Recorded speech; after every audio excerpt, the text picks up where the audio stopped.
Alright, so I need to have access to one bathroom P-trap that's leaking from a bathroom upstairs, and I need to open a hole in the drywall here.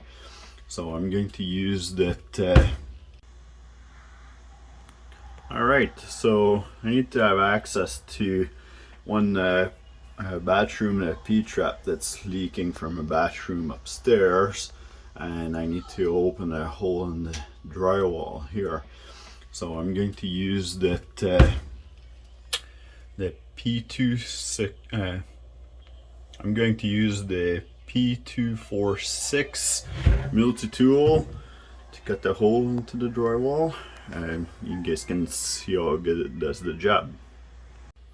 Alright, so I'm gonna cut this in half so I can remove this easier. You can see how it does the cut.